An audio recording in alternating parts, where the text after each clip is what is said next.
বললাম যে একটাই চুক্তি আসলে বাতিল করা হয়েছে, বেশ কিছু পুনর্বিবেচনা পর্যালোচনা চলছে।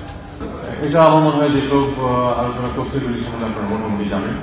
সেগুলি নিয়ে আসলে যখন কোনো নেগোসিয়েশন হয় তখন আসলে সার্বক্ষণিকভাবে সেগুলি তথ্য নিয়ে খুব বেশি কথা না বলাই ভালো। আমরা যখন এটা কোনো একটা চুক্তি যখন সই হবে অথবা বাতিল হবে আপনাদের তখন জানা, যখন কোনো ক্ষেত্রে যখন একটা যেমন আগামী চুক্তি যদি আমরা পর্যালোচনা করতেছি, এটা আপনাদেরকে সবাই জানেন আপনারা, এবং এটা মোটামুটি কোনো গোপন কোনো বিষয় না। মংলা পোর্টের বিষয়টা হচ্ছে, মংলা পোর্ট তো না, মংলা অর্থনৈতিক অঞ্চল মিরপুর এবং মংলা, এটাতে লাইন অফ ক্রেডিটের আওতায় যে প্রকল্পগুলি সেগুলি আমরা বাতিল করার চেষ্টা করি। দেখুন, যখন একটা প্রকল্প নেওয়া হয় কিন্তু লাভবান হবে ধরে নিয়েই কিন্তু সেই প্রকল্পটা নেওয়া হয়। এখন পর্যালোচনা এবং পুনর্বিবেচনা করা হয় যখন দেখা যায় যে সেটা ঠিকমতো কাজ করছে না অথবা অগ্রগতি হচ্ছে না।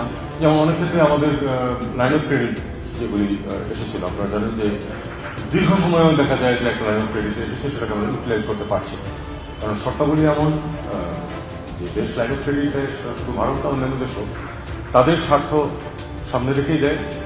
আমরা দেখি যে তাতে আমাদেরও স্বার্থ রক্ষা হয় কিনা।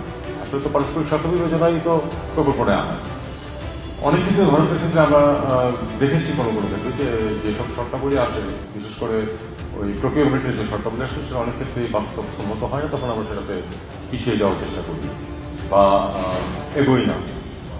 এটা হচ্ছে কিন্তু মানে লাইন অফ ক্রেডিটগুলি আপনারা যদি পর্যালোচনা করেন দেখবেন যে যত তাড়াতাড়ি মনে করা হয়েছিল যে সেগুলি বাস্তবায়ন করা যাবে সেটা করা যায়নি, কারণ পার্সেন্টেজ অফ প্রকিউরমেন্ট যেগুলি দেওয়া হয় সেটা অনেক সময় বাস্তবসম্মত না, ভুল করতে পারছে না। এভাবে দেখতে হবে আমাদেরকে যে এটা আমাদের মনে হচ্ছে যে আমাদের এটাতে যেইভাবে এটাকে উপস্থাপন করা হয়েছে সেটা আমাদের জন্য বাস্তবায়নযোগ্য না অনেক ক্ষেত্রে। আমি আপনাকে জবাব দিয়েছি, ওটাই আমার রিপিট করবো যে আমি এই ব্যাপারে কোনো